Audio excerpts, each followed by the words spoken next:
I don't know exactly what tools you're gonna need for this. I put this kit, this kit together back in my dealer days when we do a lot of recalls, especially on, ZJs and WJs doing the shift interlock stuff. But I got 2 DeWalts here. I usually have 2 different sets of bits. I got a couple different drivers. I got 2 10s, an 8, a 7. I got 7, 8, and 10 also on these sockets, and a few other. We got Torx, Phillips flatheads, adapters, extensions, stuff like that. I also have the 1/4 inch mil Folly. Yeah, this is typical interior stuff. Chryslers are famous for 7s, 8s, 10s, Phillips, and Torx. So, occasionally you'll find like a 4.5 or something like that, but it's not too common. Can you guys stop, please? I'm trying to make a video. So, into the interior, I took the deck lid trim off. That looks like this. You just grab it, pull it out, and there's one electrical connector for the light sensor there. Next step is to pull the trim bezels off here, and off this side they just pull out. And then the bolster cover down here, there's a couple screws along the bottom, but that just pulls out. I got those setting right over there. Next step is to pull the cluster bezel out, and the cluster moving around to the other side. You got to pull the glove box out. This thing's just held in with a couple screws, and then also this section of the pad. I don't know, pad, whatever you call it. The next question is, yes, you do have to pull the pad, the skin, whatever you call this. This does have to come out, and the reason for that is bolts here. Yeah, the trim piece comes down here, glove box comes out, maybe I should zoom out, and then the pad, there's a couple screws that run along here, along the top, and then down the side there's a couple. No big deal, it just comes right out. So I think the next step here is I need to move this out of the way, and I'm gonna start loosening up these bolts down here and see if I can get this thing to swing out. So looks like there's 2 there. There's 1 here, a couple 10s across the top, and then there's most likely one. Where is it at? It's gotta be down here. Yeah, right there. Just a little side note here for the vehicles that do have the SRS components in here. Don't mess with this. It's not gonna hurt you. Don't mess with the connectors if you don't absolutely have to. The bag's not gonna go off. It's not gonna discharge. It's not gonna kill you. If you're really that concerned about it, you can disconnect the battery. It's not going to hurt you. Just as long as you don't apply a voltage to the inflator, you'll be fine. It's not gonna hurt you. Even though it is an explosive device, it's pretty docile. It's not going to hurt you. Next is the console. 4 Phillips there. That bezel just pops out, and there's also, there should be 2 inside there. Typically, they're all broken because of the recalls over the years. So here's one, this shift detent. This piece right here is a recall. I did thousands of those. That was fun.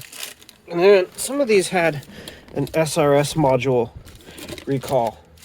Ew. Which is this guy right here. This is the SRS module, which controls the airbags and buckle inflators and seat inflators if it had those. These don't have that. WJ's had some of that stuff, but these don't. So yeah, this one doesn't look like it's had the recall done. Jeez Christ, look at all this crap. But yeah, so the shifter, the handle, you just grab a hold of it, yank it off. That's it. That's all there is to it. I usually pop it down into first. Now you will need the key in to do that. I won't let you pull it out. But yeah, that's it. So the next step is going to be to take these 2 10s out here, drop this so I can drop the column down under the seat. A couple things to note here before we drop this column down. This column has this cable here. This is called the BTSI, brake transmission shift interlock. So essentially what that does is this shifter right here has 2 cables. This one actually goes down to the tranny, which is off to the side for some reason. And then this guy right here, this is connected to this. So if you watch here, maybe if my hand would get stable, that is what actually releases the key to this, unlock position. That's what this does. This is actually a physical connection between the shifter and here. Modern vehicles, it's a little bit different. There's actually a solenoid inside the shifter. It's all electronic. Under here, we really don't have too much. Now there is a mystery bolt here, which we have to drop the column down for. A lot of people will come in here and unhook all this stuff. I'm not going to do any of that. I'm just going to take these 2 tins loose here. We got a bolt here through this hole for the dash. Then we got another one up here. I'm going to pull all the dash bolts out along the top. These ones down here, I don't know which ones I'm going to do. I might actually just take these brackets off. That's going to be a lot easier to manhandle this thing around. All right, we got the column dropped down. We got, I just throw all the bolts on the ground. I've done thousands of heater cores and dash removals over the years. So we got 2 that go up here. These ones, they're unique. You can't miss them. Then we got 1 that goes through here. 1 here, 1 up there. So now this side is loose. We got a bracket down here. Another one on this side. I usually take these out because you're going to end up fighting it. See, it bolts on right here. And then down in there, I just pull it out so you don't get stuck on it. Then we got the bolts along the side here out and the ones across the top. So this whole thing is loose now. It's just getting hung up on these pins. So I got to come down here and undo these electrical connectors and this vent. I think this is a vent. This is a part of the automatic climate control. It's a sensor, basically all it is.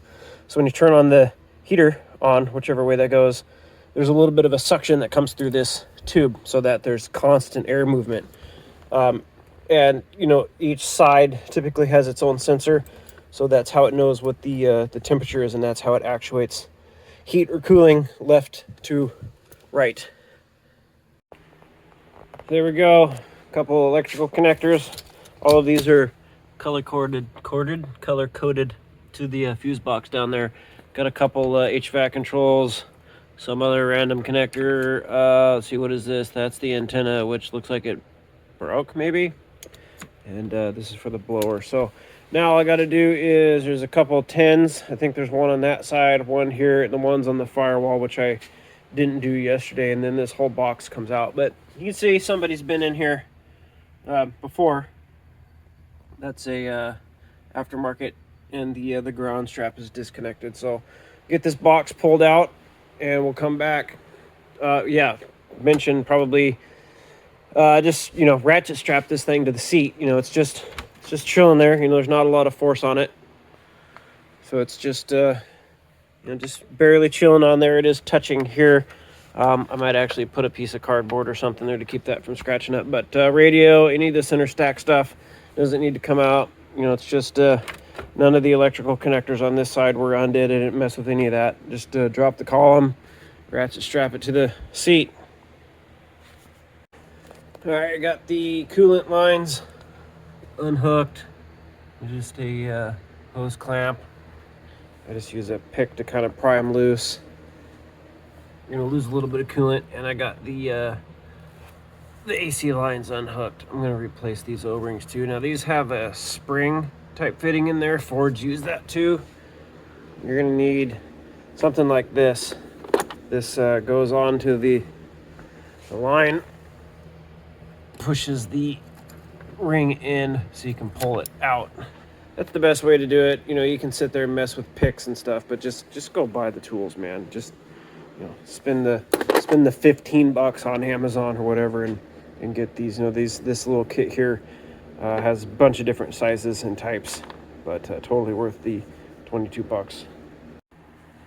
So Chrysler loves to hide these mystery bolts. See that one there, and there's one there. These are the bolts that hold the HVAC housing actually to the firewall. So they love to hide them behind the PCM. It's been a while since I've done one of these, right? So I'm just kind of shooting from the hip here, but doing some exploratory surgery. But yeah, there's at least 3. There may be another lower one that we'll find later, but I'm not sure. I'm not really too happy with the color of that oil.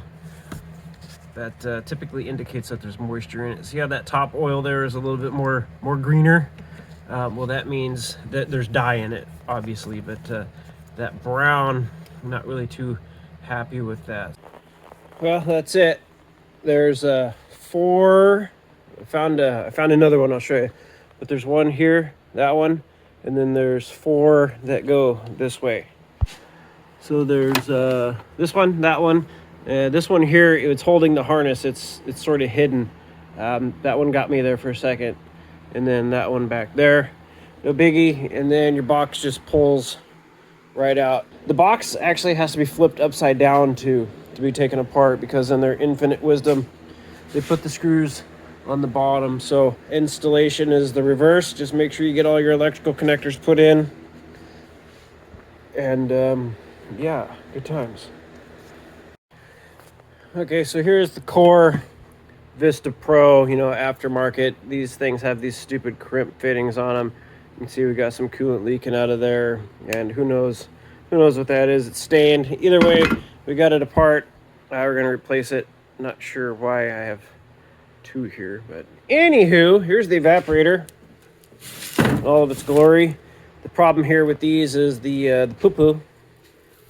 This is where the moisture would come down, accumulate, and then drip out the box. So what happens is, you know, all this stuff gets on here, and these cores, they corrode. You know, it's just like a radiator. Of course, now it's leaking oil out, but so this is what we were after.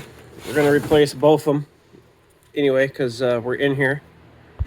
So here's the new one. Slightly different design, but will work fine. So I figured, since we got this box here on my cart, I'd kind of explain how this works.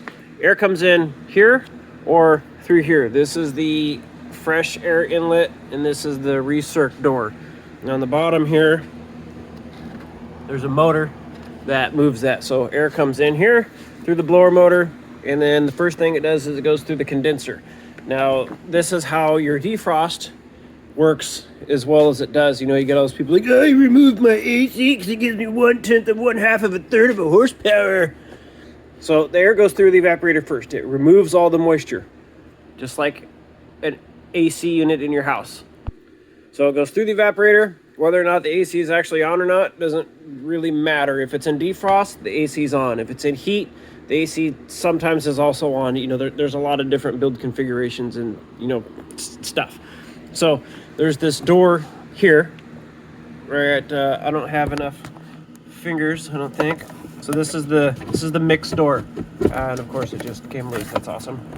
So that will either bypass the air through the condenser or through the evaporator and then out through the box, or if you move it the other direction, it will put it through the heater core. So the air is always cooled before it's heated. After it's heated, it'll come through this door right here. I'm not going to take the rest of this apart because it's a pain in the booty. But this is your high-low defrost panel, and then floor vent. You know, there's a motor down here that controls all of that stuff. Now, some of them will have vacuum. It really doesn't matter. The process is the same. Whether it's vacuum or electric, doesn't matter. It's all the same. So I got the sucky mount.